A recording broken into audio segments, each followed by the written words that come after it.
Hey y'all, welcome back to Date Card Pod.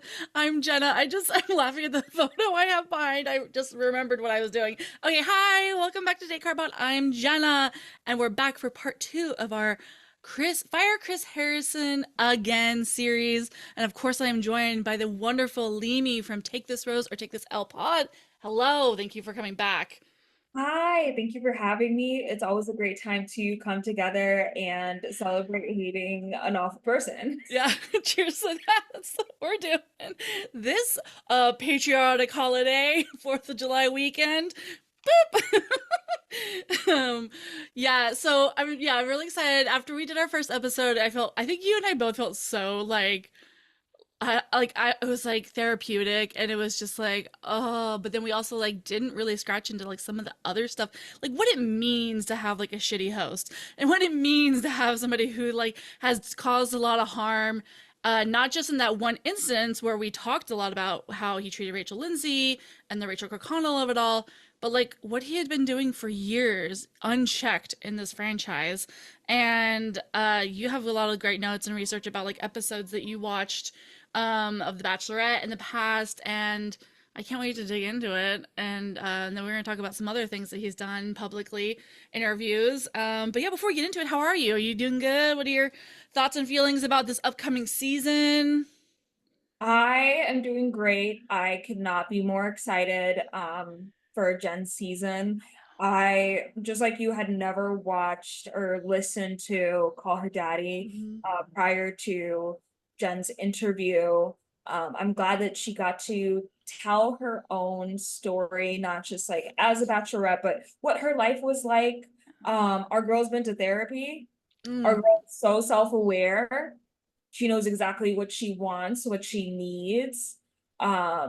She has also like unpacked a lot of like, okay, this is where I slipped up. This is where my insecurities and internalized misogyny have come up in the past. And here's how it's harmed me and others. And here's how she knows to avoid those things. She brought up exes who have reached out since she went on the show, which is funny because I saw those TikToks because Yeah. her ex is in That Boston. one X, you're right. That's what it was. In Boston. And I was like, this is so amazingly messy and I love it.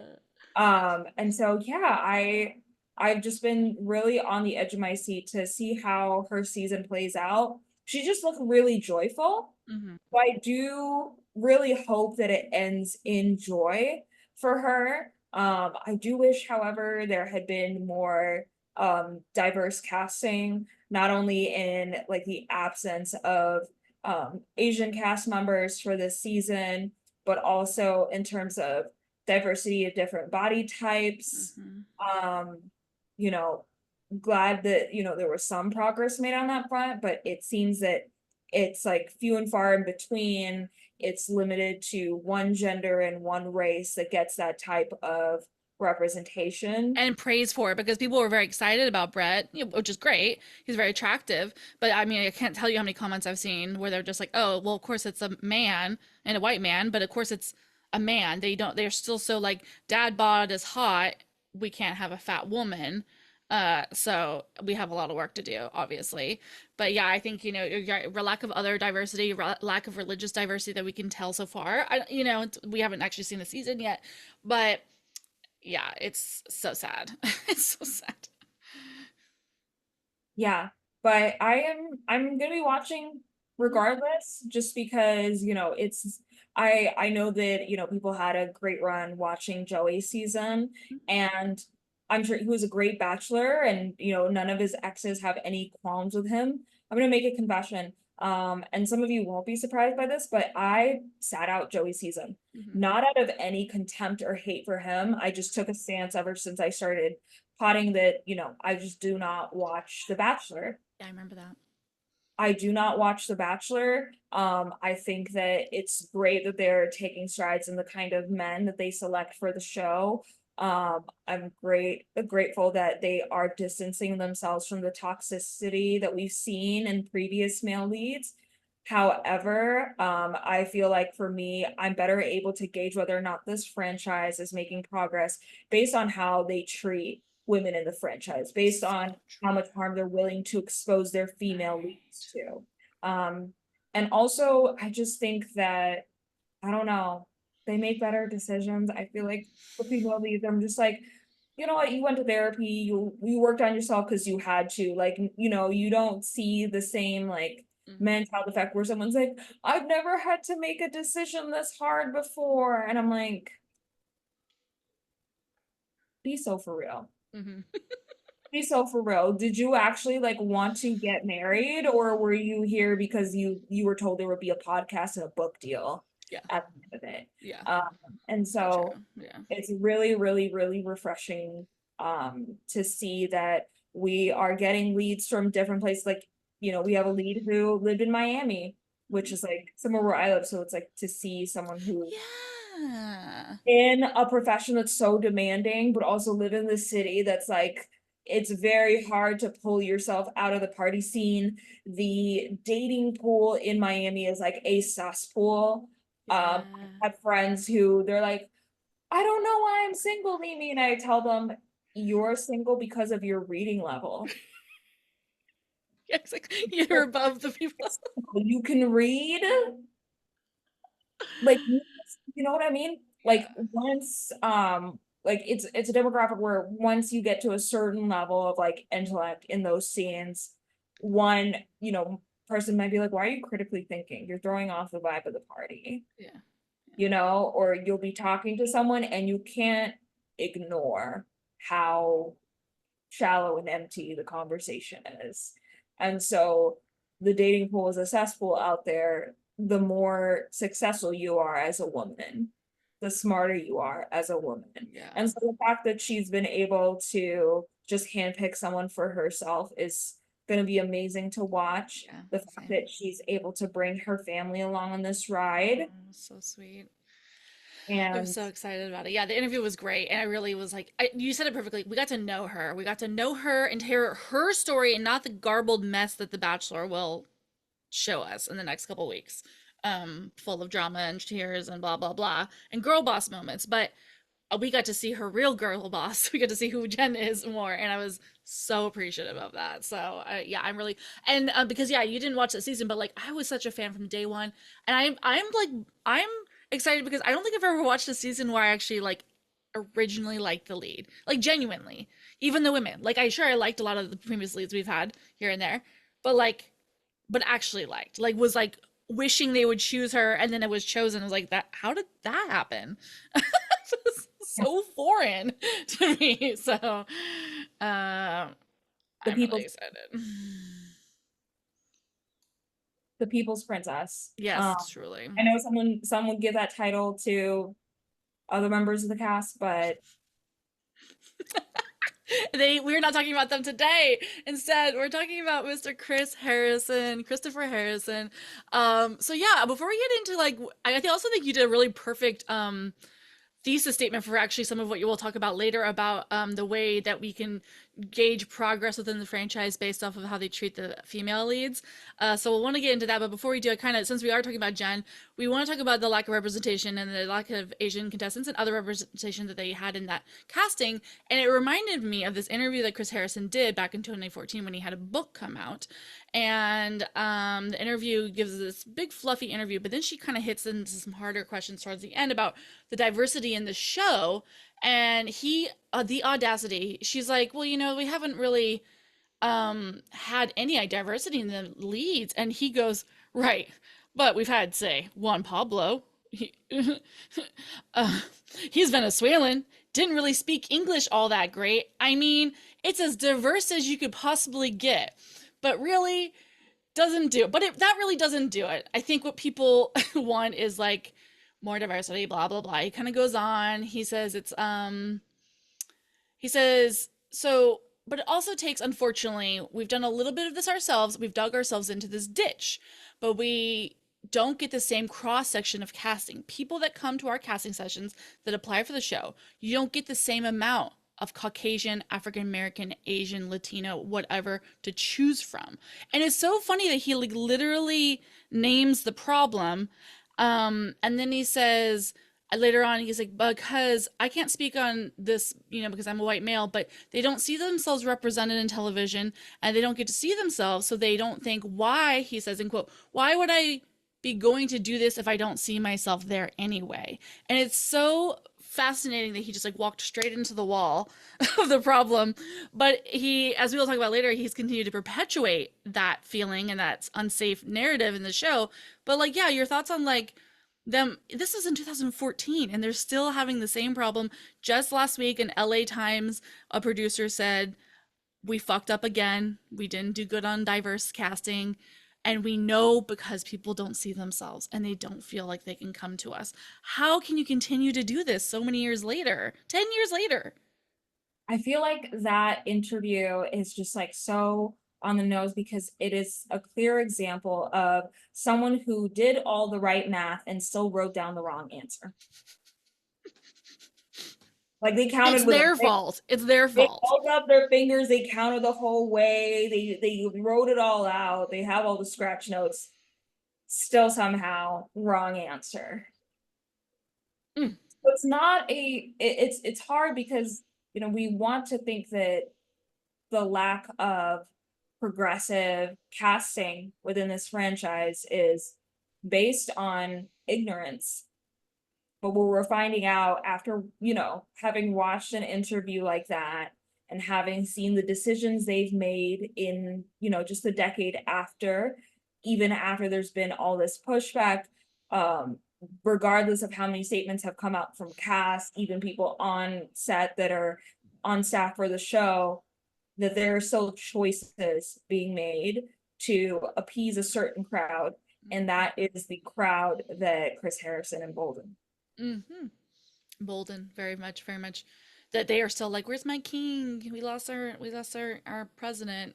Um, but yeah, and it comes to back to money too in a lot of ways. He continues in the same interview about, he says, honestly, television is a business and we have to do what we have to do. We can't just say we're changing the world. We're going to do whatever it takes to change the world and make a stand on any social issue. He says, I don't care, whatever. Take race out of it.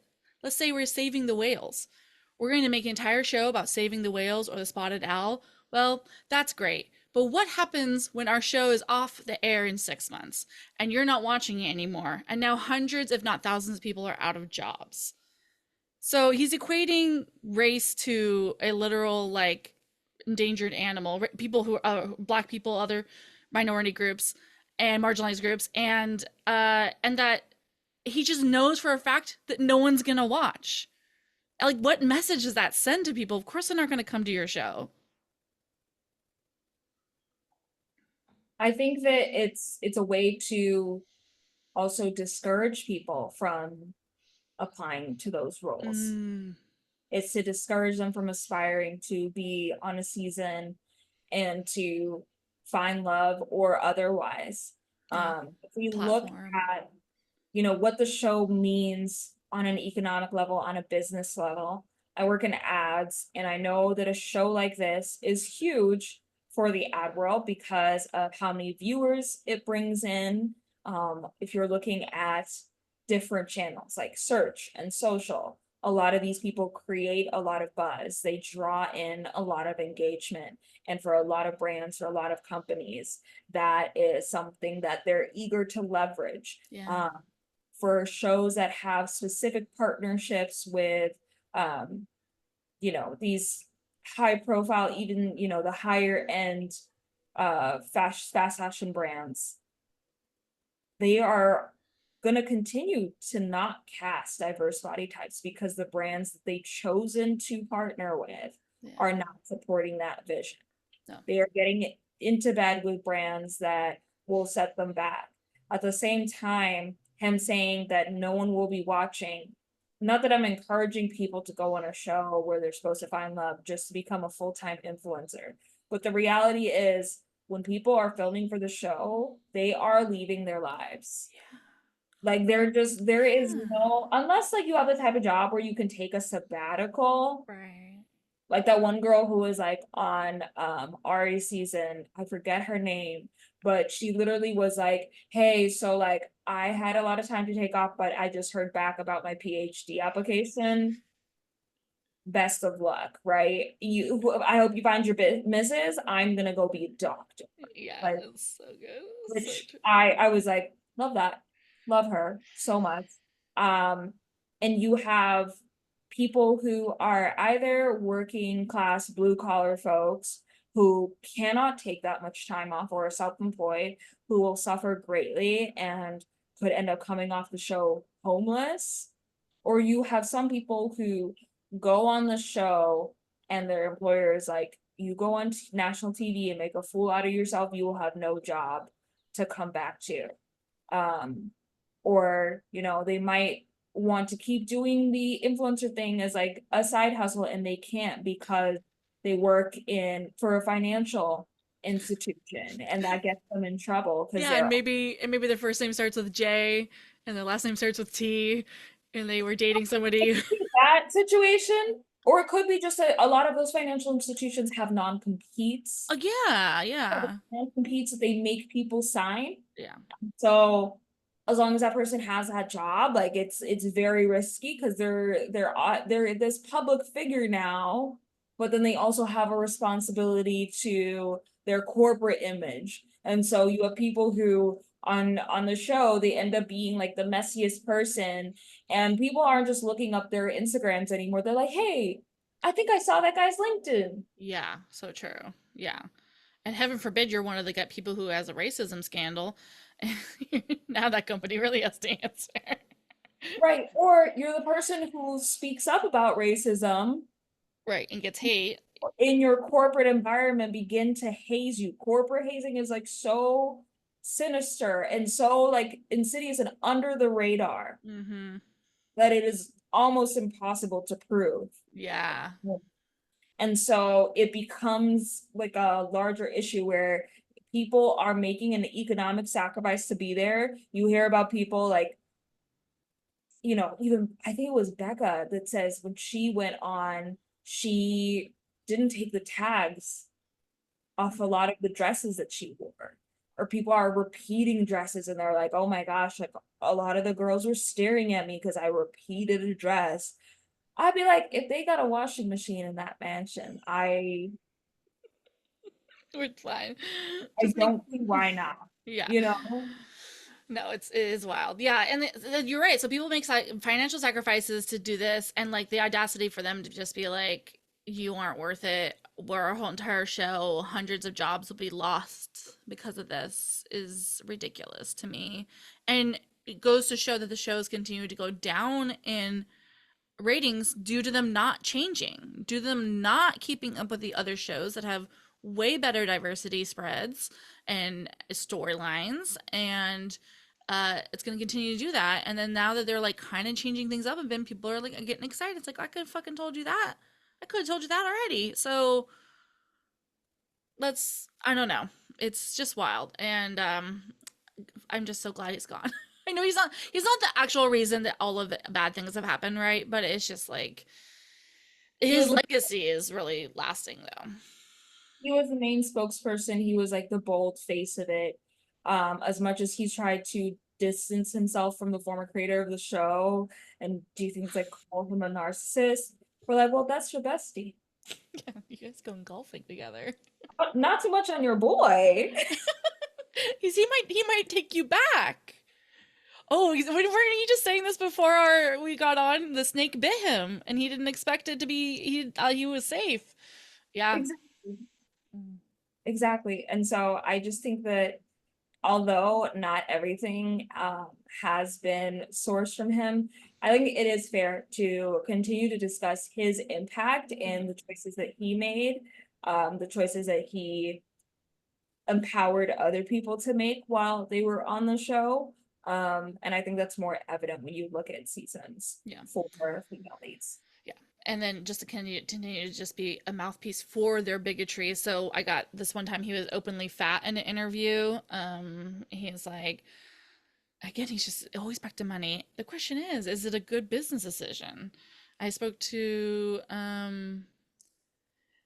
just somebody the other night, and I explained it like this. Look, if you've been making pizzas for 12 years and then you've made millions of dollars and everyone loves your pizzas, and someone comes and says, hey, you should make hamburgers. Why? I have a great business model and I don't want to change if I know the hamburgers are going to sell. And then he says, he about being overweight and having plus size people on the show. He's like, we don't want people who are older or overweight. When Harrison asked if he'd ever include an older or chubby bachelor, he replied, no. You know why? Because that's not attractive. And television is a very visual medium. And I know that sounds horrible to say, but I know that at 42, in the eyes of television, I'm old and unattractive. Anyway, I just had to get that last in I there don't before we think go. it's in the eyes of television. I don't think that's the only context. Also, like, one, it's actually not true, but I think if the franchise in like a freak last Hail Mary attempt wanted to like save their viewership once and for all, if they went out and put out a rumor that like Jack Black was gonna be the Bachelor, I'd go pull my partner and say, we're both applying. Yeah. We're both applying. It's Jack Black. We're both applying. No, it's so real though. Same. My lesbian ass was like, hi. We're all gonna be there. No, it's so true. Like literally, if they pulled a fat, hot celebrity, they would just like instantly save the show. Like forever, the legacy is fixed. Everyone forgive them. Everything before they could have a racism scandal and everyone would be like, it's fine. Oh, why don't you see like a hot pop celebrity being like the sex symbol of blah blah? And I was like, well, I look and all these hot fat people are like getting married and like having families and living their best life. Like they are already getting plenty of attention. Yeah, yeah, no, exactly. We talked about this on the bio episode for Jen's season. Shannon and I, she said she saw someone talked about like, is America ready for a mixed weight romance? Which that's a problematic way to have said it, and we talked about how that was fucked. But yeah, I mean, like also, I mean, oh God, I can't get past that wording. But like, I'm just like dumbasses. Like when I dated men, most of my boyfriends were thin because they love fat women. It's not because I didn't date a fat man. I have, but like it was they loved my ass. Are you kidding me? Yeah. People can be in different weight relationships and are very like fat people are attractive and thin people like them. Yeah, I think it's really interesting when you know people act surprised about someone's dating history based on projections. So for me, it has been a matter of different weights, certain races. I remember I knew I wasn't going to be friends for long with someone when I was talking about one of my exes, and they discovered that the person I used to date was an Asian person. Mm-hmm. And they were like so taken aback, and I'm like, why? Why is that the most shocking part of the story? That is like the least the least surprising thing about this person or anything to do with our relationship. Or, when they meet my current partner and we're basically the same height, and they're like, oh, short king, we didn't know you were into short kings. And I was like, I didn't know you assumed I care. Yeah. That says a lot. Oh my gosh. People Why are did you so... assume I had a requirement? Yeah, no, it's so real. That's wild. Crazy shit. Ugh. Wild times. Okay.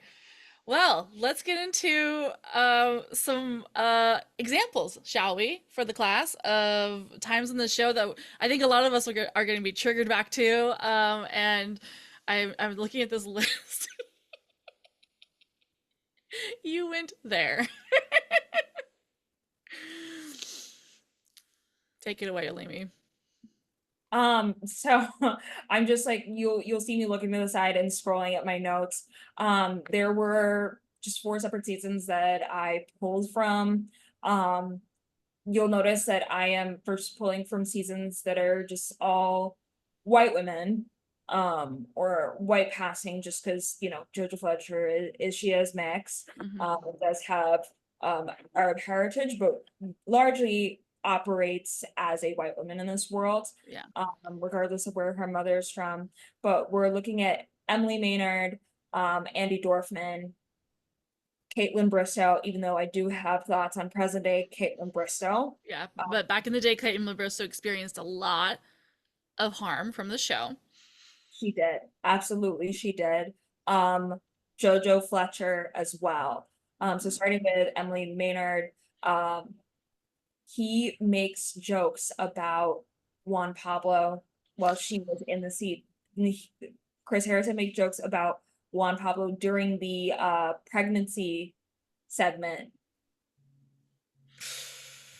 Oh my God, what did he say? Um, Basically insinuating that, oh, like, do you know, who the father is? Is it Juan Pablo? Is he involved? Yeah. No, it was very gross.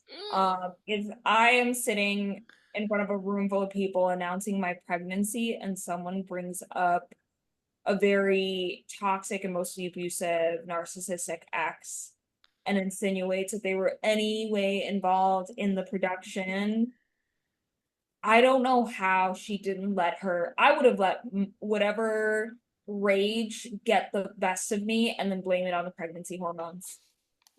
I don't condone violences, but I'm just telling y'all that I do not possess the self-control that she Yeah, has. so true. Um, and then, we have watching the season, Jeff and Caitlin.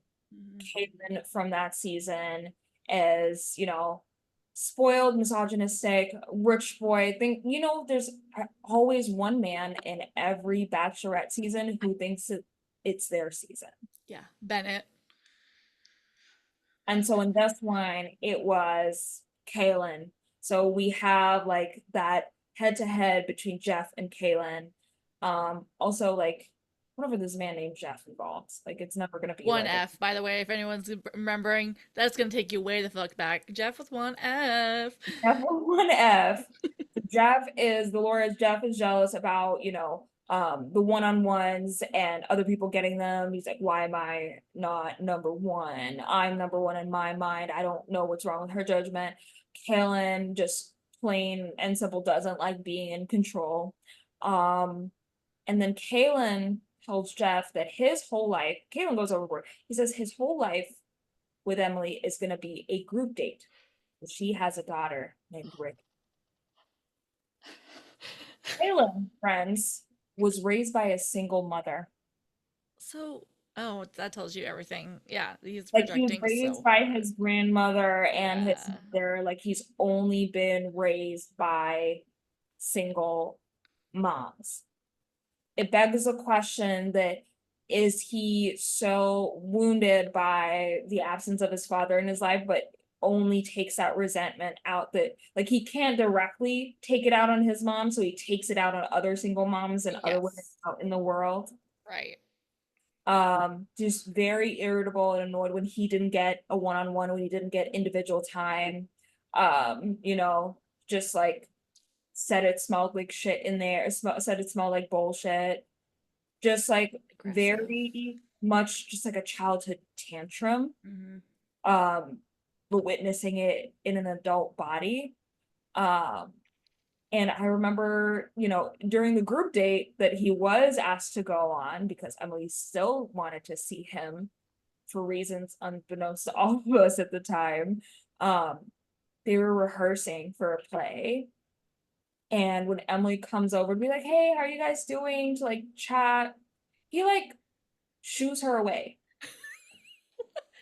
And when he's talking and doing like his little like interview on the side, he's like, my date, my night, my rose. Like he literally is acting like he is the main character of this, not only this date, but the season. Yeah. So there's levels of delusion that we're seeing. Um, Continues to refer to her as like an exhausted child sick mother. That she has a lot of baggage. Refused to apologize and really just justified it when he was confronted. Um, and saying to Emily, I'm sorry you feel that way. So no real apology is happening. Yeah. As this is unfolding, right? There is no stepping in for the No. house. No. And you have this princess. Everyone was really excited about Emily being the lead at the time. If you weren't around during that time, listener, everyone was so excited. They They made sure to do her season in a house in her hometown, basically, to like protect her because she's a single mom of this young child. Like Ricky was like 3 or 4 or some shit. And like you're right, yeah. I'm remembering this to have this like error of like toxicity over this like the lead who has a kid who's a Southern belle. Like by all accounts, you guys should be like bending over backwards to lick her ass, and you're And not. she's bringing in, like, she is at that point one of the most relatable Yeah, bachelorettes yeah, that the country had seen. yeah. You know, this franchise that is aligning itself with a very conservative base and purity as like, no single moms, we see you. Hmm. Single Christian good women. Right, you know, you're like the Southern Belle, but then, you know, you're not obviously not a virgin, you have a Right. kid, like there's no immaculate conception going on, but hey, you are worthy of love, which should be obvious, but wasn't obvious Yeah. to viewers of the franchise at the time, because before this, single moms wouldn't come on the show and then expect to end up, they maybe be like, okay, maybe I'll get some 20 minutes of fame or whatever out of this, but they would never expect that they would be made the lead. And the only person that went to go tell her from her entire cast is a single parent as well. Mm. That was the only person who was like, all the other men were just like, yeah, it's horrible. It's so bad. It's, you know, what he said, I'm so disgusted by it. You're so disgusted that you didn't, Say like, anything. no one Yeah. cursed him out. No one went to go tell her and be honest with her. And I could sense that that was going to be a big point of betrayal for her. And she did state that it was. Um, and Chris Harrison was nowhere to be seen and found. This lead is sobbing, she's in distress. Whereas, in contrast to when you see male leads, he's like their bro. Hmm. He's like their bro till the very end, even up to the very last season where he was accompanying male lead, which is Matt James. He doesn't even like Black people like that, but he was still Hmm. willing to be there and support Matt I James. He literally, yeah, I'm like they're sitting on the table or they're sitting on the street corner crying to each other. I remember that. I was just like, where is this coming Oh, from? he runs after Colton in the dark when he jumps over the fence. He will go to the ends of the earth to be like, yeah, you know what? Men's mental health matters. But the female leads, you are on your own, mother or not, whatever you have going on, figure it out and make sure the cameras are rolling. If he sees a female lead crying, he's like, are we getting this? Getting this, right? Zoom in, Like, actually. make sure you get it at all angles. She wants a break to cry. Okay, but make sure when she's doing the heavy sobbing, you're on the other side of the bathroom door. Um, and then on that same season, we have Ari, who had been keeping secret the fact that he had been dating a producer 10 years prior. So it's like everyone on set knows everyone, but Emily knows. Chris I wasn't did gonna be the not one to know tell her. this. Other seasons, oh, I think there was a similar situation where a woman got, involved with someone in production and she was just sent home immediately. But But to your Ari, point, he was mean to that woman. He was like rude as hell to that woman. no, he acted like he didn't know her. Yeah, he was Like, like, so weird about it. Ari was like, Ari to the woman he dated, he didn't even be like, hey, actually, Emily, her and I know each other. We go way back. We dated a long time ago back in the day. And that woman's partner was also on set. So like a bunch of mutual friends, it was like he was showing up to set to filming every day mhm. and looking at each other, like we're looking at each other right now, and going on its dates with Emily, acting as if he doesn't know Yeah. people that work on set. I'm like, this person that you dated is putting on your mic right now. This person is putting on Emily's mic pack every day. And you didn't think to mention that y'all met prior. Why do you feel so comfortable hiding that? And Yeah. why isn't the franchise just holding him to task on that? That it's just shady behavior. And it's surprising to me that if that was a Black man, we've seen it play out where if there's even an allegation, that is the end of any kind of likability for them. We've seen it time and time again. We've seen it with Nate, which I thought was really sad. We've seen it even on Rachel Lindsay's season, where it's like men don't even have the opportunity, especially Black men, to like even be like, oh yeah, we heard you out, we're sure we can just hear your side of the story, we can be upset with you, but you get to stay on the season. Mm-hmm. And they gave him like he got a whole like solo one-on-one date to go and explain himself. And how is he rewarded for this behavior? How are these men rewarded for this behavior? Kaylin gets to go on the Bachelor pad. Chris is like cheering on the previews of the show, which is just like a be-real of just toxic masculinity. Ari is rewarded with a job when his race car driving career is like going down the gutter. So they're like, hey, do you need a job, buddy? Do you want to go make out with 20-year-olds, even though it's completely age inappropriate for you at this point? Anything to not cast Eric Bigger. Sorry for Any the sound. Sorry, but like listen, like it's all connected, dude. Ah! they pulled out a guy who people didn't even remember. I know, literally. They were like, they had to show like a B-reel of Ari kissing Emily against a wall to be like, people thought he was hot. I'm like, who were these people? Emily Well, didn't even choose his ass. Emily didn't choose his ass. Emily thought he was shady. Yeah, because he But was. so Emily was probably watching at home like, this is the guy you pulled for my season. There was no one else. No, there was no one else. No one else named Eric Bigger, who was amazing. If it wasn't just on a white man, honestly, from that season, I would have thought they would have gone with, and not that we're fans of Peter Krause, But but it's yeah, like they're like, okay, we're not gonna cast Peter. we're not But gonna then give him money. We're gonna like, because he wants money. We're not gonna give him the money. And then so they're looking in the room, and Eric's just like, they're like, anyone else, anyone anyone else, else? He's like, I'm ready. anyone else. Anyway, oh, you know what? Go ahead and get Ari bro on the fucking line. Make sure he pulls his dick out of some random bartender down in Scottsdale and have him come up. And he said, "Yeah, I'm ready. I'll come tomorrow." Looking like shit on that GMA interview. Okay, anyway, we cannot. Let's go It's like, why would they give us a bachelor who's almost old enough to run for president?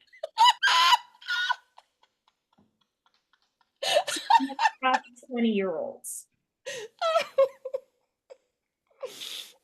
That's where I was confused. And I was like, what is his job? He's a race car driver. I was like, show us his credit score. Because y'all are roasting Joey a little too much. Show us what his credit score was before he became the lead. Show me our credit score. Leave Joey No. alone. And listen, I was so hard on our boy Clayton for being a slut prior to being the lead, but like we have a long and I was hard on him because I didn't like him, but and he had no connection with Michelle and he shouldn't have been the lead. But I want everyone to know I've never been anti the male sluts because we have a long history of them. Ari, Joey, Clayton, I'm sure many Peter, for God's sakes. Like time and time again, and they love the male sluts, but they don't love the lady sluts, as we'll get into Caitlyn Bristow. But It's all the men that you have described, it just begs the question, okay, are these men actually ready to get married? Or did they get the gig, or rather, did they take the gig because this is their path to affording a mortgage? ooh, ooh, yeah, I know regardless of what happened, Jen was always going to be fine. yeah, yeah, She's always going to be fine. She has her career, she has this and that. All she needs is a setting where she can find her person. yeah, But some of these men, it's like they were just looking for a person. yeah. So true. A person. And I think it's, even when you have someone like are being like, oh yeah, I feel like this person is the one who was actually meant to be for me, or you have Peter being like, well, I met Kelly before the season and they ended up together for a while. Saw how that's panned out. But the only thing that came out of him being the lead was he had some honesty about the pressures of like having a certain body type as the male lead. Yeah. But it came down to one, his mother being very boy mom about the Yeah. Oh whole my God. Yeah. Like, yeah. When you said earlier, you were like, the men are just looking for a woman, and I was like, and a mom. Like, that was like in my head. I didn't say it, but it's what it yeah, is. they're because when they're raised by the type of women that would have gender disappointment about having a non-male child, yeah, that's the kind of men that we end up getting. And so like we're seeing that play out in Emily's season, and Chris is not admonishing these men. He's like No. watching them bicker, he's like letting them be themselves a little too much, not reining any of them back in, and then picks the two most toxic and rewards them. With Kaylin, it was a lot more immediate. And given the level of toxicity which he displayed, there's no reason he should have been back on anyone's screens. Right. Yeah. Um, Twitter wasn't as big then. If it had happened in this day and age, he would have been flamed on so many profiles.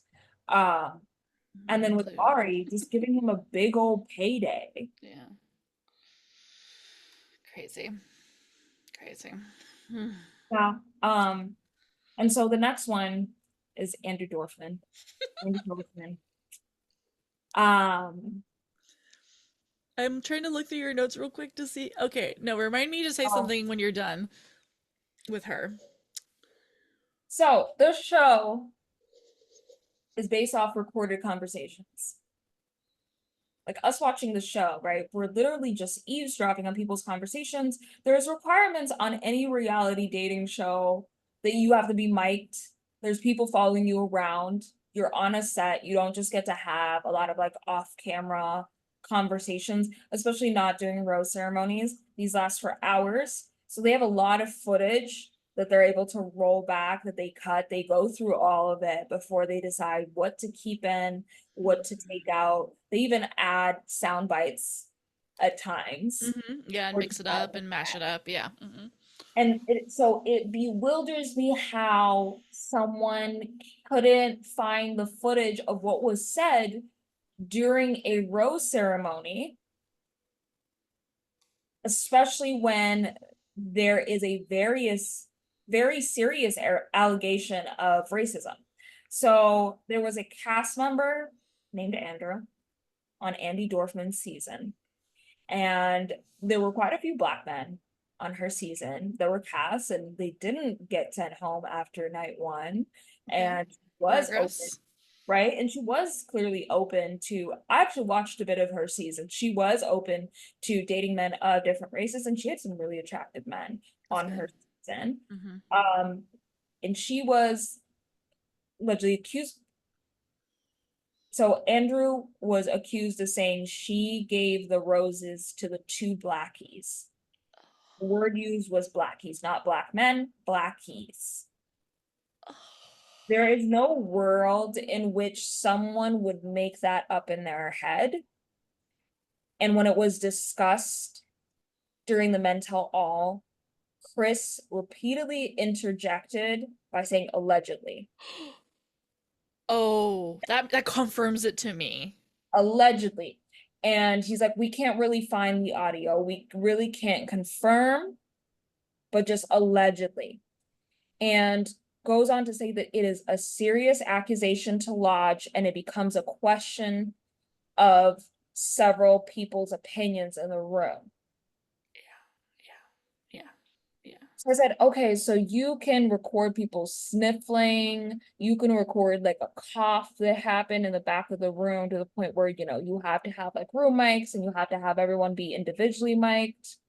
You can catch things that people are saying under their breath, but you couldn't catch whether or not this man was being racist, even though there are mics right above them. No, it's up. Yeah, they absolutely had that footage. They absolutely Audio at have that least. footage. They have the audio, but they refuse to release it because someone is protecting them. And that someone is partially Chris Harrison. Mm-hmm. Good. Because why? The same thing we saw with Rachel Kirkconnell. He's like, well, is it a bad look now? Or is it, is it a bad look, or is it a bad look for the year that we're in? Because I would have been at that kind of party too. this is his kind of party where at a rose ceremony where the lead is actually showing that they are an open-minded person is accused of giving the rose to blackies. And so in that situation, the black men who were affected by this, their experience was greatly diminished and they were talked over by 3 different white men who were acting like they were more hurt at the thought that someone would ever consider them racist. And this is like, no, at no point is Chris saying, you know what, let's bring these black men up onto the hot seat and have them recount their experience and how the dynamics changed in the house afterwards and Right. whether or not they felt unwelcome. He just let them get talked over and let it be a back and forth. He did not hold space for that conversation or take it seriously. And Andrew was able to get up there and be like, well, if I was a racist, I would blah, blah, blah, blah. Like, stop telling us about your race fantasies. Like, I please. know, right? That's so, oh my God, people are like, no, I can't be a sexist. If I was sexist, I would have hit that woman. Like, okay, so you wanted to hit that woman, like you were gonna, or whatever. He kept saying, these allegations are affecting my life.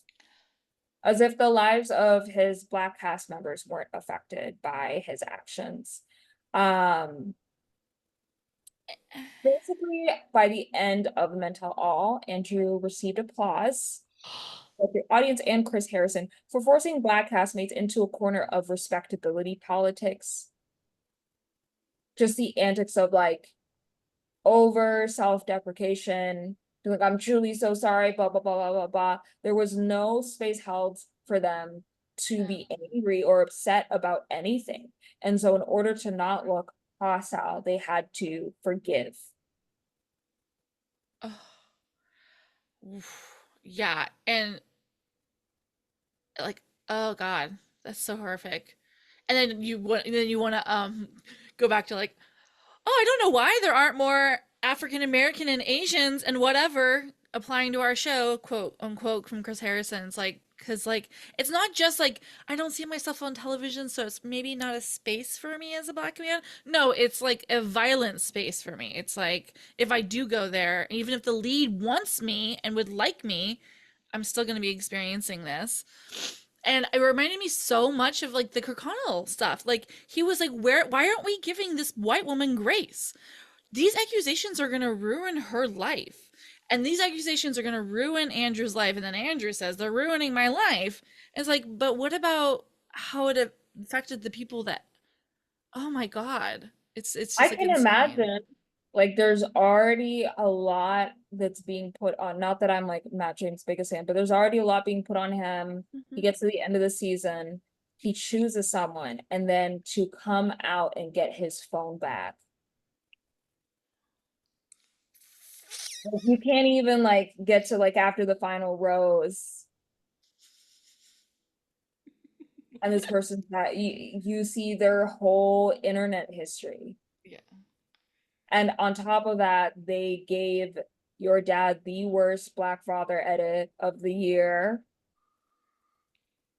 And you were It's still having to like hug Chris Harrison on the side of the street because he's like the one that's taking care of you. Like the amount of like I don't even know what kind of syndrome that is of like if I'm capture and like struggling, keeping you and forcing you to thank Chris Harrison for the if I am struggling and someone sends me Chris Harrison, I'm like, you left me to die. You wanted me to die deliberately. You hate me.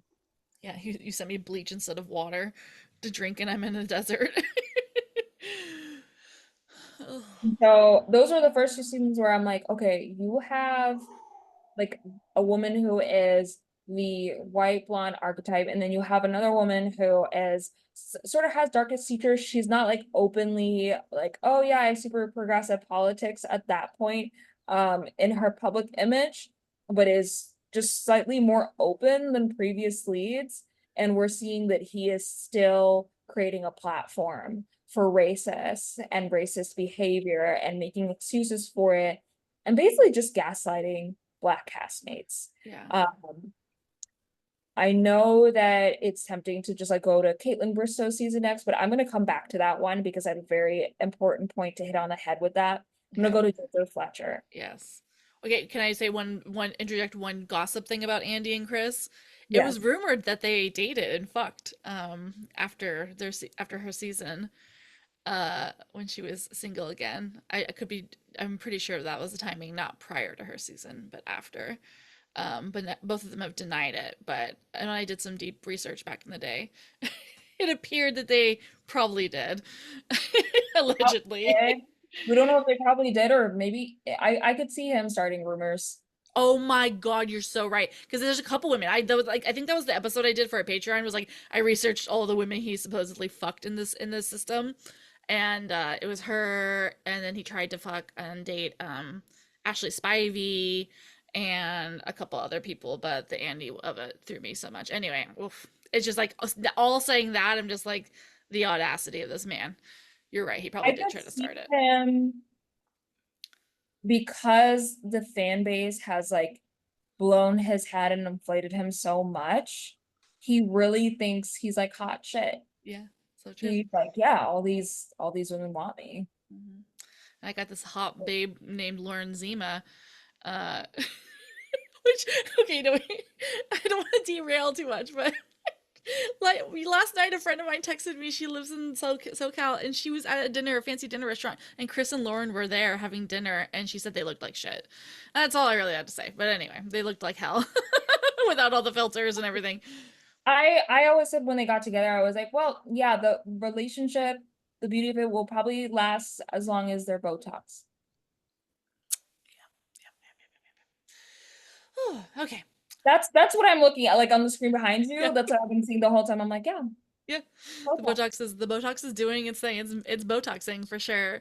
And they look frozen as hell and scary as fuck. What nightmares are made of. To do the combo of Botox and 2016 makeup is, oh wow. It's just like I know how you voted. I just know. I just know. That blowout is giving definitely didn't vote until 2020. If I were to show this image to my parents and they're like, who are these people? And I was like, they're Fox newscasters, and they're like, yeah, Oh yeah, yeah, I know yeah, totally. yeah, Yeah. no, yeah, that looks like that makes sense, and they believe it immediately. Yeah, that's Tommy Lauren or whatever, Tommy Lauren, Tommy whatever. I'm not gonna get her name right because I mean disrespect. And that's Tucker Carlson. You could just that's literally it. And if you showed it, yeah, to somebody who's not American, they'd be like, okay, yeah, actually, it tracks. Let's see. This is Walmart Tucker and Tommy. I know, right? Yeah, Tommy could actually get it. Okay, we have to go on, or I'm gonna be canceled. No, we're gonna literally pull the worst side of Twitter in this podcast. So the Bachelor season, Chad, right? Oh boy. The ambassador of roid rage. Yeah. That's what it is. Chad is allowed to return to justify openly violent behavior. Mhm. Now, I knew this dude was like off his rocker and something was wrong with him when Derek said he felt unsafe. Derek's not a small guy. No, no, he's soft, but he's not small. He's not small at all. Like I remember seeing him when he was in Paradise that season where he was dating Taylor Nolan and he was standing next to the guys. I'm like, damn, this giant. Like I was just like, oh, like I wonder what his background is. Like what sport did he play growing up? He's a tall dude, but also just like a sweetie, right? And Derek is like, yeah, no, this man is like not okay. He cursed Derek out for moving his protein. Oh, right. Oh my God. His protein. My theory is that there's more than protein in there. I was like, no, there's definitely, yeah, yeah, yeah, yeah. There's no way they're testing his powders. Like there's no No, of way. course not. No, of course not. Um, he's allowed to return to the mental hall to justify openly violent behavior. If a black man had ever gotten into a fight or punched walls or done any of that, the franchise, no one would ever see them again. They would not be invited to anything, no mental all, nothing. The franchise would act like they never existed. Mhm. Um, two other men on the show allege that he, after the season, went out with their ex-girlfriends and then came back and bragged about it to the men tell all. So more just like using women as like pawns and objects, and he's allowed to do this, just going unchecked because it brings in views and a certain type of viewership. And they give Mm. him, I would argue, more screen time than any other cast member, a lot more talking time. He was on that couch, like I was so terrified watching that interview when he was in the hot seat because I was like, why are they interviewing him this long as if they're thinking and truly considering him to be the next lead? Oh my God. And the foul thing is that I don't think Chris Harrison is opposed to a man that, I mean, look at how Yosef was handled. Right. Because if you have a bachelorette like Claire who has survived a domestic violence relationship, why would you bring men like that on there? Even if that wasn't part of JoJo's background, why would you put, if this man is unsafe for the men around him, imagine what he would be like behind closed doors if he lost his temper with JoJo. Hmm. Yeah. But Chris Yeah. thinks everything is a riot the whole time. And then you have other men who are like less violent on the show, but same sides of two sides of the same egotistical coin. He also ripped Evan's shirt. Yeah, I remember that.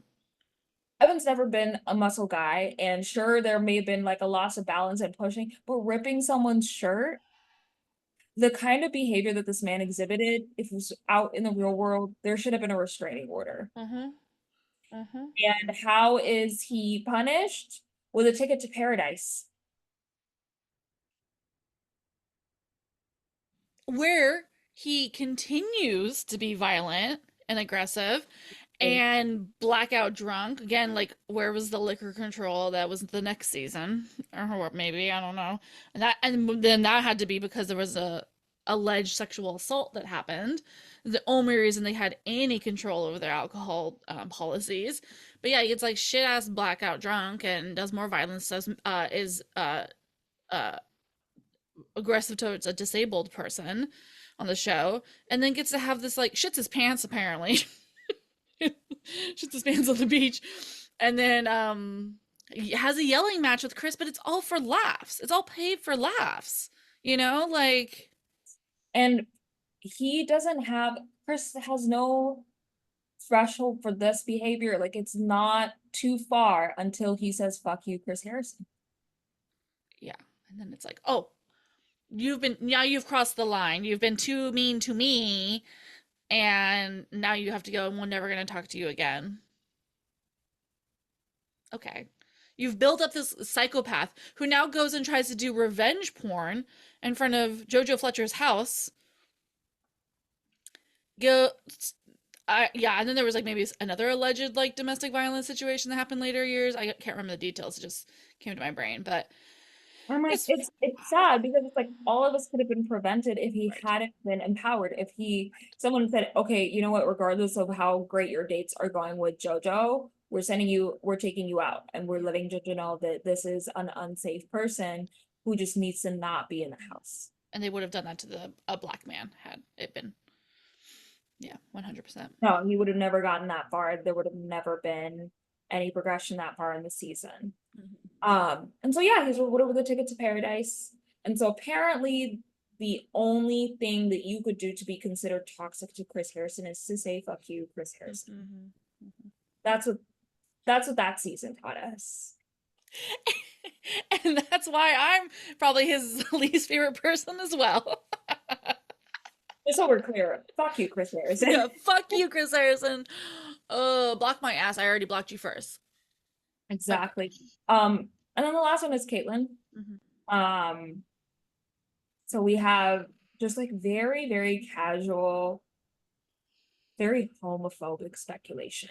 Yeah, like though not the fun kind that I like to do, but But they're in a hot tub together, they're having long conversations, pause. They're friends, they have a kind of brotherly pause. And Chris was like, okay, but guys, you do spend a lot of time together. Like, he thinks it's a joke. He still thinks being gay is like an insult, like he's like a middle school boy in his brain, Mhm. because they had an intellectual conversation and a certain level of platonic intimacy that other men on the show are incapable of. And Mhm. instead of recognizing that, goes on to be like, you're kind of sus. Sus about what? Explain that. Unpack it. And the first and only acknowledgement of hate speech by Chris Harrison is a cyberbullying segment about Caitlyn and how people were calling her a bitch, a slut, all these things. Mm. Mm. I have never seen such an honest segment be carried out for any bachelorettes of color. Right. Right. Right. That is the first and last defense of female lead that I've seen from Chris Harrison. Holy shit. Yeah, I'm really I'm like trying to be like, but what about no. It was just that and Hannah Brown's like move the pillar moment with Luke. But I would That's even also because America was cheering, so right? true, yeah, and she was like everyone's like queen, but I would even push back that during that season, that was when I was starting to really wake up to I had woken up to him for a couple seasons before, for sure. But like I was like seeing it more clearly now. And like when he was like uh all these men are treating you like shit, Hannah, because they really like you. They really these I've never seen a group of men like a lead more. And that's why they're treating you like shit. And I was like, "What the fuck? You just said that to her face and like are completely condoning that?" Like these men, this aggressive man again, Luke comes back. They're allowing this man to come back who should clearly have made her uncomfortable multiple. He came back like 3 times. After slut shaming her. Yeah, after it's like insane. And like he didn't even really defend her either. So like No, yeah, he's never defended a woman lead. Oh my god. Ugh.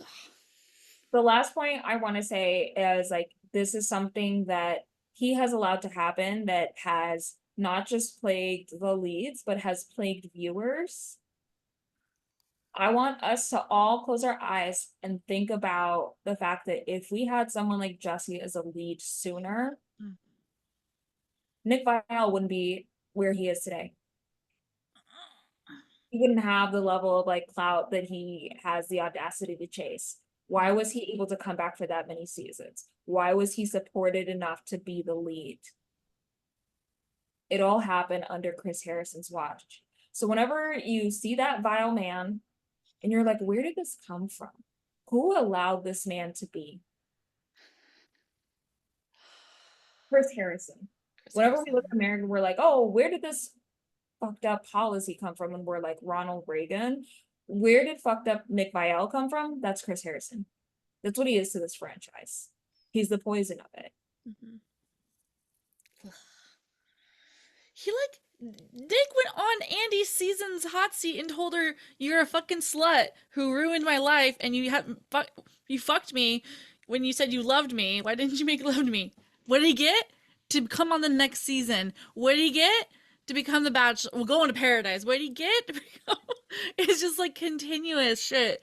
Access to all like unlimited amount of contestants who could stand him. Um, Wow. I really hadn't put that together like that. That's like horrifying me and making me so viscerally mad. Before Rachel could become a lead, she had to suffer that man. My saving grace, she fell asleep on that fantasy suite night because she'd gotten day drunk because of the election.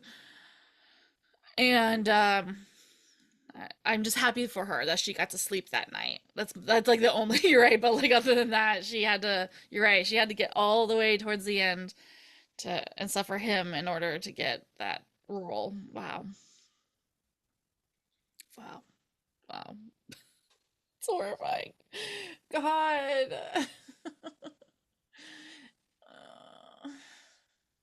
And it's really, really interesting that he came back and said, "Well, I used to feed this snake called Chris Vial, and now he's come back to bite me and now wants my job." And that to me is hilarious. That's his karma.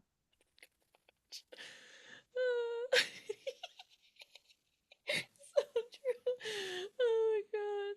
How The idiot that he dare. emboldened was like, fire him faster and more permanently and replace him with me. Mhm. You signed the petition to get me fired? I thought we were bros. He's coming for your job. That's humanity for season after season after season. Oh my god. So fucking funny, dude.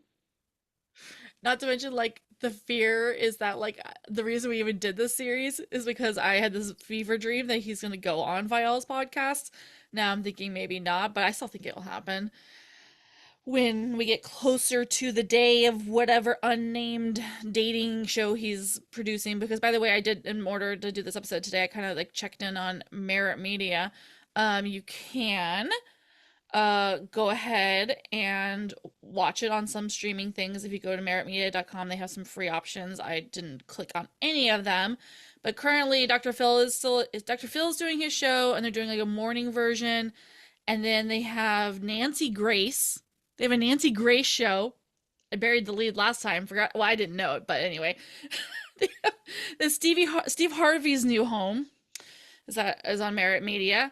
And then on this like preview, they just show Chris and Lauren again, but again, they're not giving them the name. Oh, you can watch Cops, old episodes of Cops on this channel, Of course. and like CSI, I think. And but it's still so like haphazard, and just like the page is really weird, the Instagram is really weird, and it's just embarrassing that this was supposed to launch in February and then April, and now it's July and Okay. crickets. Like Yeah. Black History Month, February is Oh this. yeah, yeah. Yeah. Oh no. Yeah.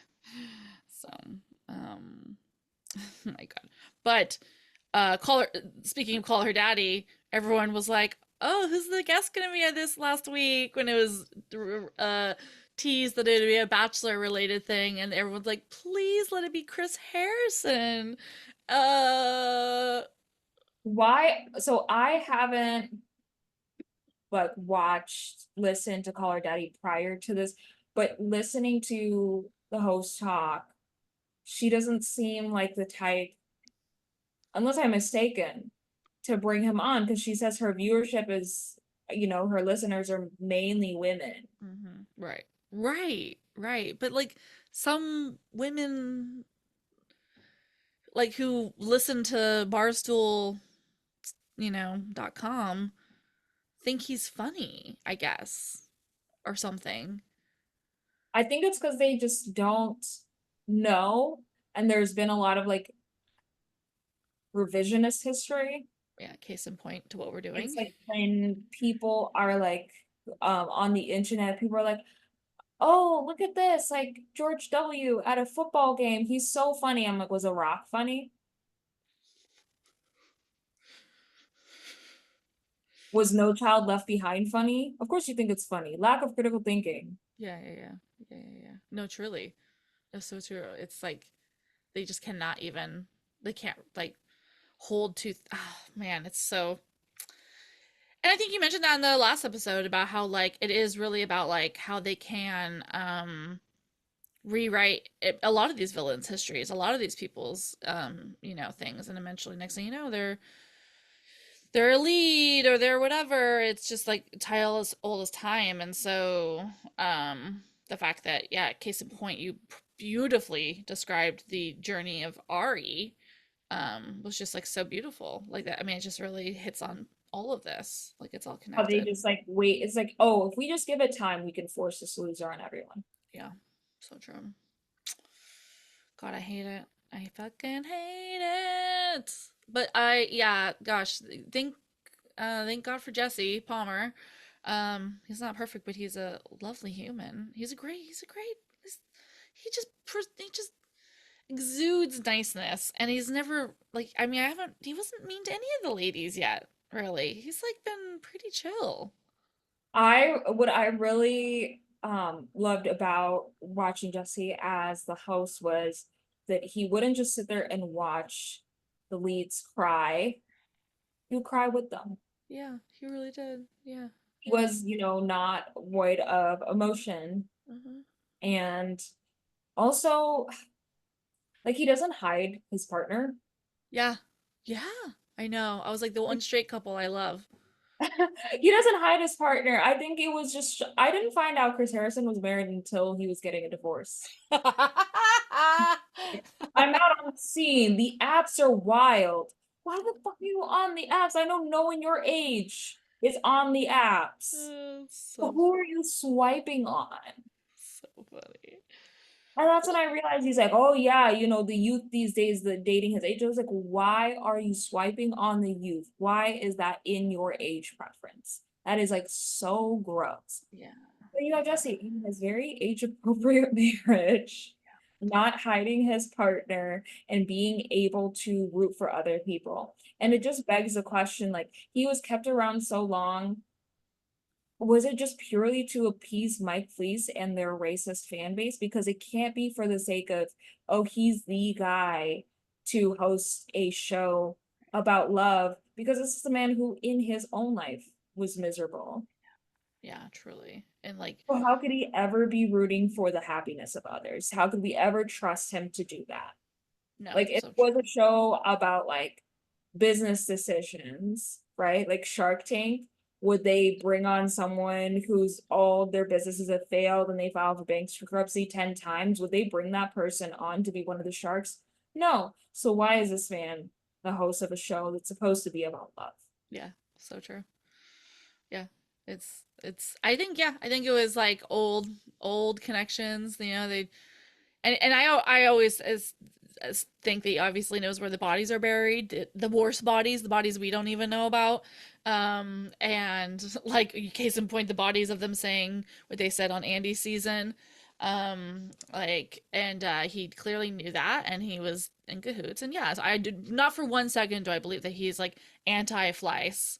Now that he's gone, he's only mad that he wasn't allowed to keep his job. And yeah, I think that's it. And I think, and just yeah, I mean obviously for and still to this day, obviously there's still a lot of racist and conservative and dumb, ignorant fans of the show.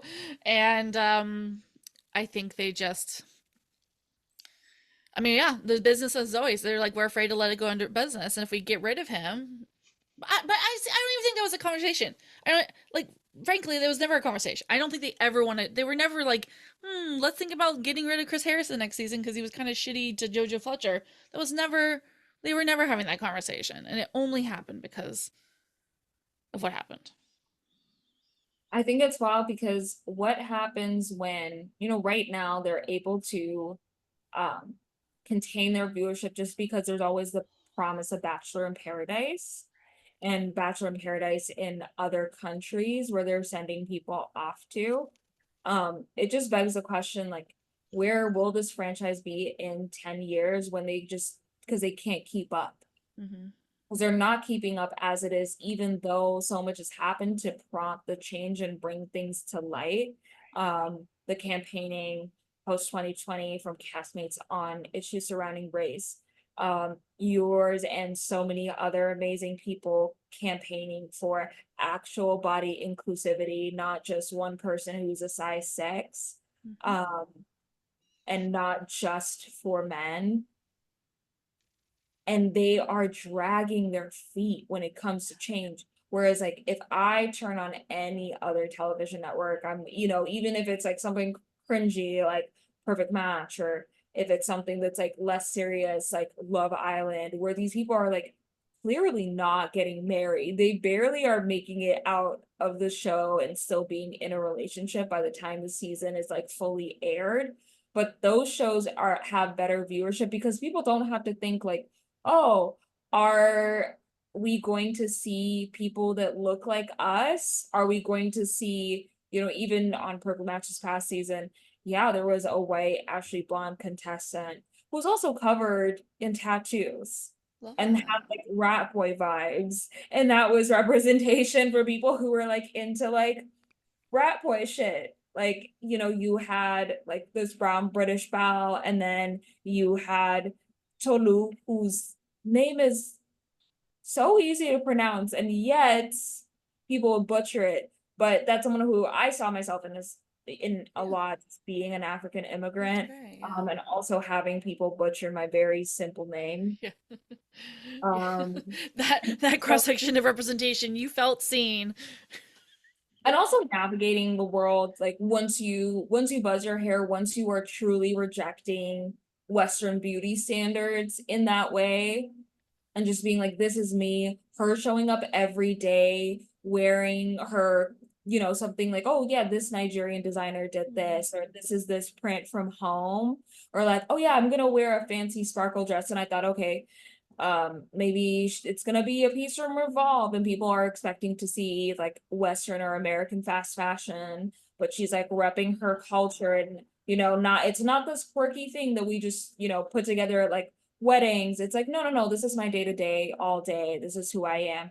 When you have shows that allow people to be themselves as contestants in that way, have guaranteed cash prizes and Mhm. have guaranteed viewership, like, of course you're not going to get great casting on your shows, because they're being cast by your competition, because your competition has you up on their vision board of, here's what not to do, here's what you shouldn't do if you want a long-term viewership in this day and age. Uh-huh. Fuck, that is so perfectly said. That's right. Yeah. It's not just that they're audiences or like whatever. It is truly like they are swiping your contestant pool. Oh, brutal.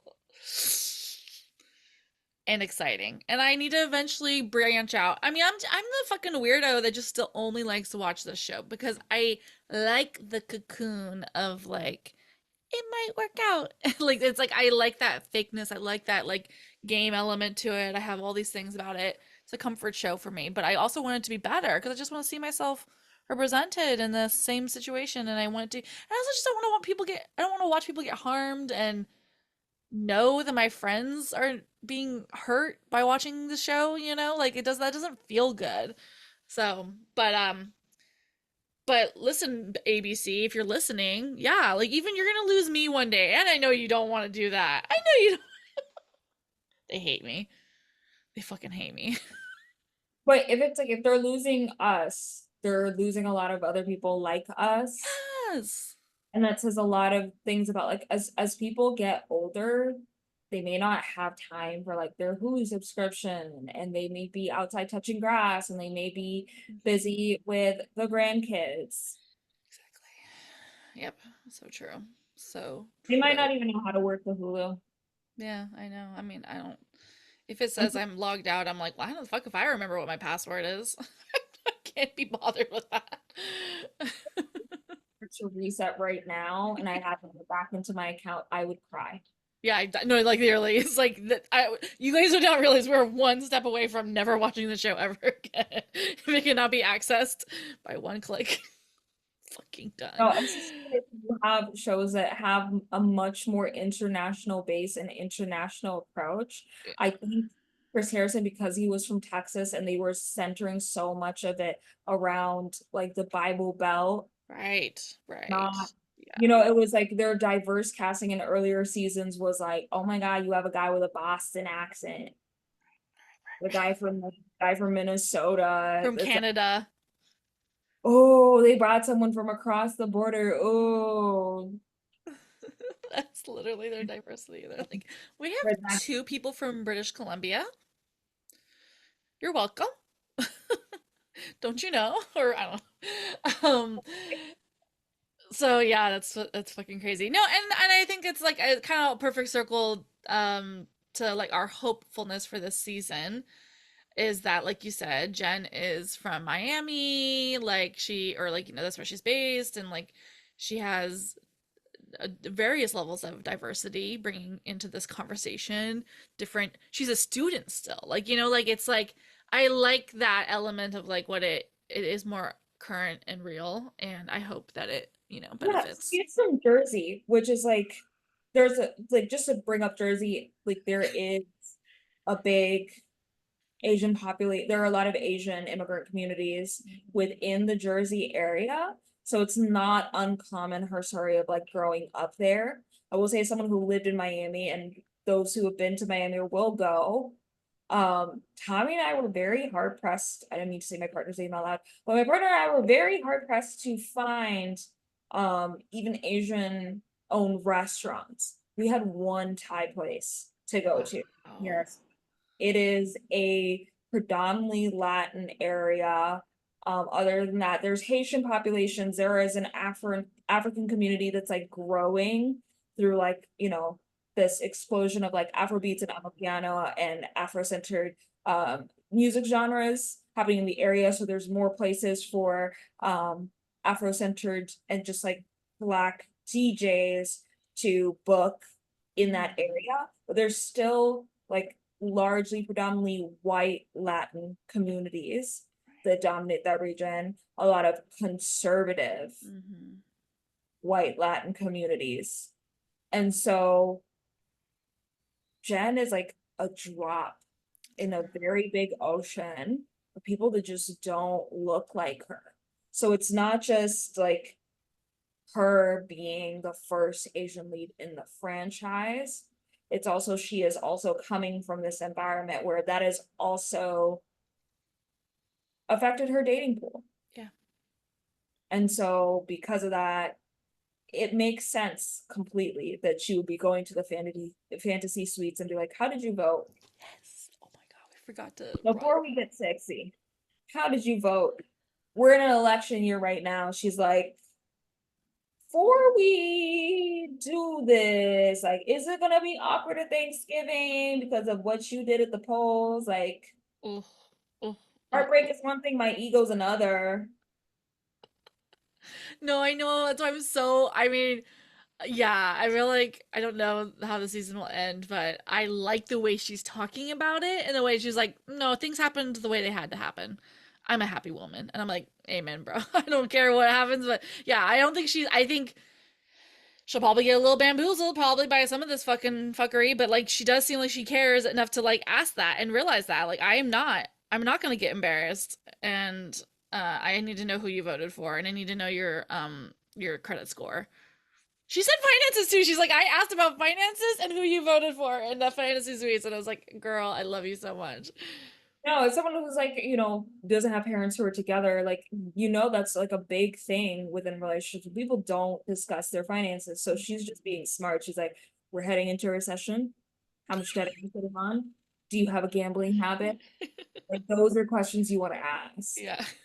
I, you can't just look at like what someone does to bring money in. If they Right. through it faster than they ever bring it in, that is a problem. Yeah. I know someone who was in a relationship long term that ended because their partner was spending thousands of dollars every month on cards. At first, when I would hear them over the phone, I was mishearing for several months. And Cars, but no. I thought I heard cards. No, they were Yu-Gi-Oh cards. Was it Peter Weber? Remember when Kelly exposed him for all the Pokemon cards he had? Oh my gosh, that sent me.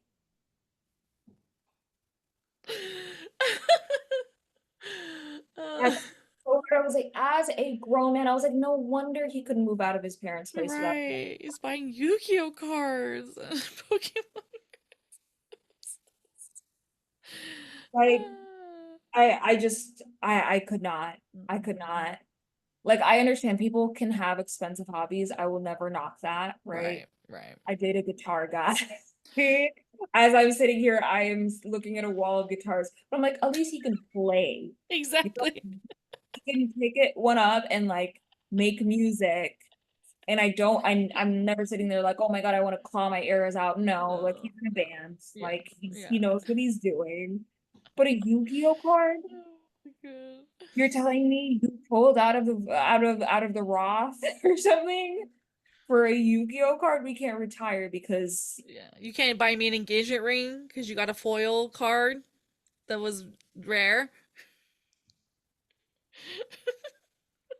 yeah, I know she's just sick of it. She was sick of it. Good. I'm glad that they broke up. But that is like brutal because it's like, because it's just like like yeah, the relationship can be kind of like fucking good on like all other elements or whatever, and he could even not be a dick bag. But you're like, ah, Lord. It's like, okay, you're not a dickbag, your politics are great, but you're an idiot. I That's cannot. so scary for like for me, it is terrifying for anyone that wants to have kids because that's hereditary. Oh my God, so true. You really gotta find out if you're a man. If you're dating men out there, you really gotta find out if he's a dumbass early and often. And they can hide it now pretty well. Oh no, I kind of made it impossible for my partner on the first date. You know, he's like, "Oh, so what are your pet peeves?" And some people say like loud chewing, right? Um, and I said colonialism.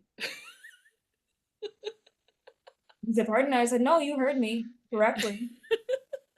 He's like, "Tell me more." And I was like, "Yeah, no, I have a deep disdain for the British royal family and what they did to the tribes of my country and other people's countries." That's my like that's just like my ick. It's like my pet peeve. I think it's like an imperialist monarchy that's committed like atrocities and Hmm. acts of violence against the indigenous peoples of this world. Yeah. What about you? How about you? What about yourself? I don't like having shoes on the couch. I don't know. It's what. So it's like there's no casual like when people are like, why were you single in college? And I was like, because I was never gonna be the chill date. Yeah, yeah, yeah. Oh my God. Ugh. And if Rachel Lindsay had just asked, I think she did ask about their finances. yeah, probably. And I don't think like for all intents and purposes, he was probably doing pretty well in his practice if he was living Miami's not cheap True, at true. all, by any means. Yeah. And he's a doctor. So you have no reason to think that he's not doing well. And he had a little TV gig for a while, but then just like does not understand, has no sense of like media training or literacy. Like, why would you come on the internet and tell us that you put your wife on a diet before the wedding? If you just want to say good job, babe, text her. Y'all live to get like text her. Yeah. Like, No. I'm so proud of you, or just post a picture of you guys at the beach and let the comments be like, damn, Rachel, body, yada, yada. Like, Yeah. people would have hyped y'all up, whatever. Like, oh, you have matching Janet Jackson abs. But for you to write this long caption, it's like, yeah, I figured out how many calories she needed to stick to in a day and put her on a regimen. And then later be like, guys, no, she asked me to. What we're wondering is, did we ask you, sir? Yeah, I don't remember asking you. Yeah, and I Mhm. remember like she would talk about him on Higher Learning back in the when they were like together. And the way she talked about his like disordered eating, it was like the way he's just like that's I was just always like so like oh God, Rachel, leave, run. But she didn't. Oh, she couldn't because she didn't have a prenup. She knew he had to do it.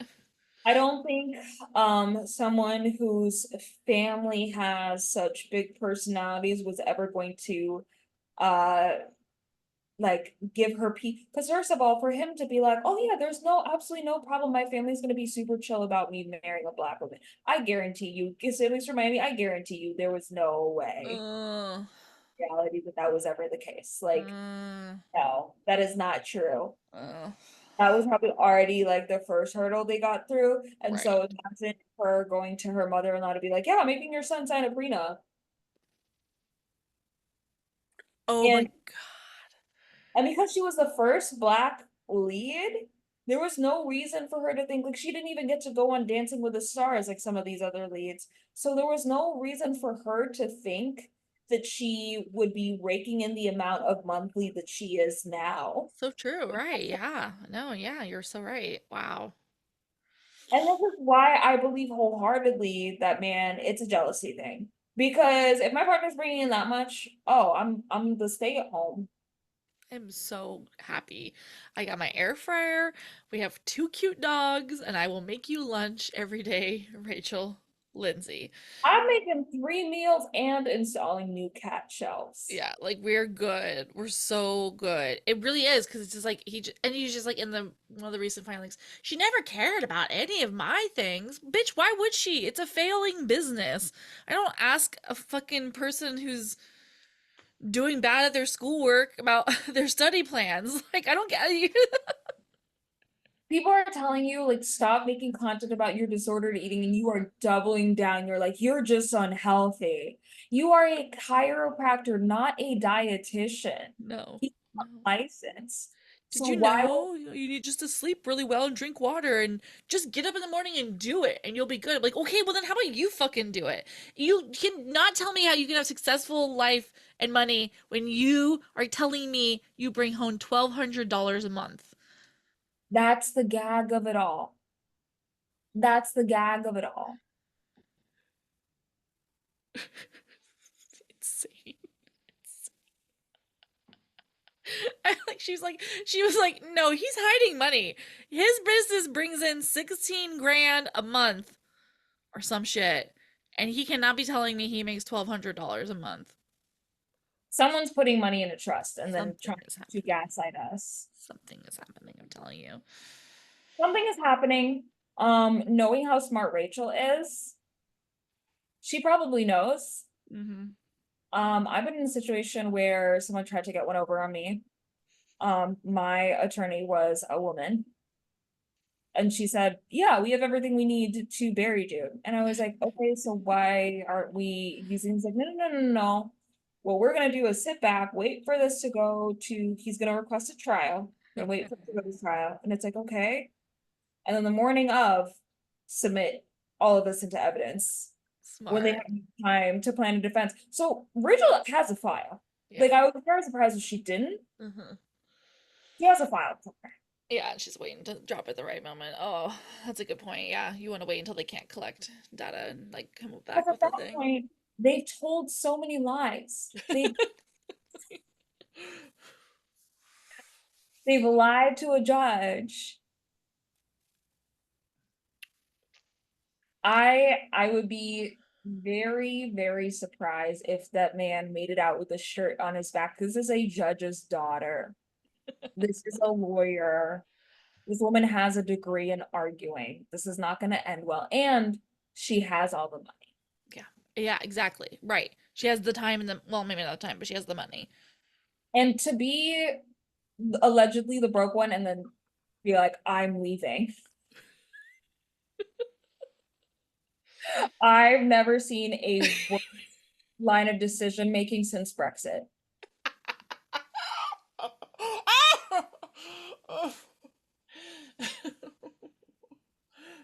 Listen, I'm tired of not doing anything and I'm gonna leave. I'm tired of not contributing to this relationship at all. And you're gonna miss me for that. All in all, I want justice for the women of this franchise that have been hurt by his reign, especially the women of color Yeah. and the horrific things that they had to be put through, Yeah. the Amen. survivors of domestic violence, the ones that just got who ended up with like not even being able to enjoy their own love stories just because someone was kikiing over toxic masculinity. And all in all, I hope that Rachel finds peace somewhere on a secluded island and meets someone who matches her energy and isn't an insecure loser. Manifestations. That's what we got, and that's what we did. Thank you so much, Limi, for doing this with me. And I know when Chris Harrison decides to pop out of his hole and make another scene, I'll have you back on and we'll recap whatever he does, whatever interview he does. We'll come back and talk about it. But yeah, I really can't thank you enough for this. This has been a really great exercise in like looking like on a macro level and a micro level, just like, or I got thrown the wrong way, but you know what I mean, of just like the ways in which this this kind of like unchecked behavior can really affect on like so many levels, and I think that's like really important to remember when we're like as Bachelor Nation fans and as we're just having a good time tomorrow watching the lead be so beautiful, but it's like it's all connected. And it was really, I felt like it was really important, and I learned and I thought and I've reflected, and I think it's going to make us all hopefully a little better about continuing to speak up and talk about things when we see it. You see something, say something. especially on this franchise. Exactly. This- That's Well, why, thank you so much for having me, for bringing us together of to course. bash the worst of the franchise and always celebrate the best of it. And I look forward to next time. Thank you Yes, so exactly. Yeah, and come back on for Gen season. We'll get you on in maybe early August, okay? much. Yep. And for anyone that's looking to find me online, it's Take This Rose Pod on Instagram. Yes, please do. Make sure you're following them. And thank you again. And I love you so much. And thank you, listeners, for going down this path and this journey with us. Uh, will you? With that said, like I was trying to remember some of his words. With that said, this is the final roast tonight. Some bullshit. I don't know. I fucking hate him. Eat shit, dude. Okay, how do I stop this actually? Okay, there it is.